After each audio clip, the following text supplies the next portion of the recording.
Well, it looks like I'll only be working on one shotgun right now, because the Stevens Model 94, well, I got all this portion right here straightened out where the ejector works and everything. You can see.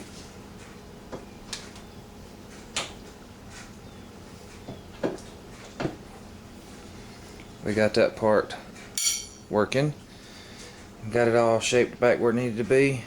Well, did notice right here, if you look, this is the culprit of why the action will not stay locked. If you see, this is just gone.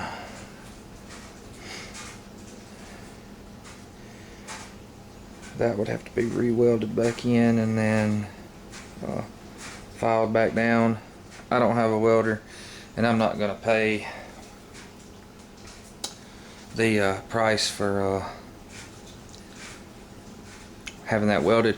So what I'll do is I'll if you look and see, a lot of these parts are interchangeable. I'll show you. It will not lock where it engages the pin. This should go down and lock, and it won't.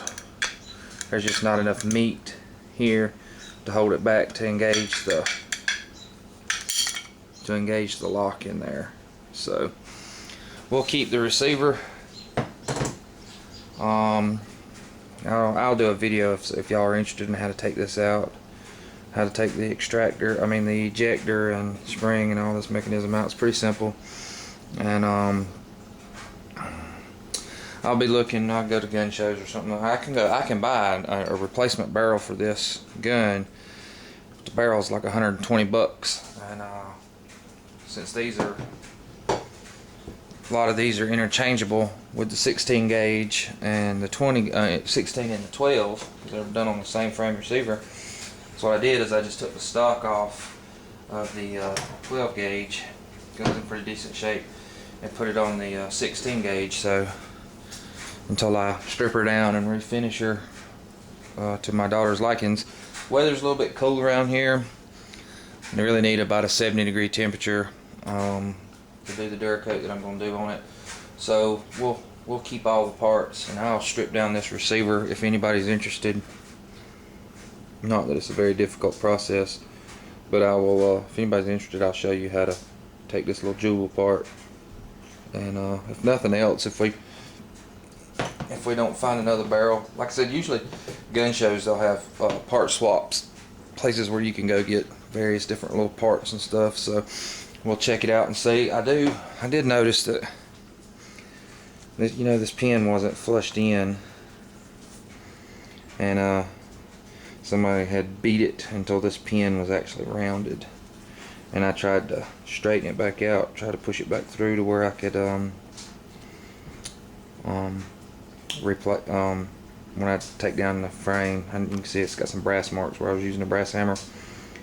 But if it don't, well, it's not if it didn't come down. So what we'll do is we'll just have to drive this pin out. It is keyed, has little slots in there, so we'll drive that out. And if we decide to make another do another shotgun, if we come across another barrel or something, we'll just put a new piece of rod in there and cut it off and form it back. So we'll use nothing else. We'll have a whole lot of replacement parts for the 16 gauge. Like I said, I can't see spending $120 for a new barrel for a gun that, if it was in immaculate condition, would only be worth about $75 to $100. So you can go buy the brand new single shots for about $100. So, but that's where we're at with that. I figure I would just give y'all a little sneak peek at how she's coming along. Said we just put the that one's more of a blonde stock on this one, and if I build another shotgun, since she wants that one dipped, I will use the one that I fixed. I have not took down the final layer of the epoxy, because in that hydro dip process I will do a final sanding in which I'll bring all this down smooth, And then it comes, the dip kit actually comes with a specific color paint. Since I'm not going to be staining this, I don't really care too much about making the wood look real pretty. It's going to be tucked down flush where it's all nice and smooth, and then it'll be painted and then hydro dipped over top of it.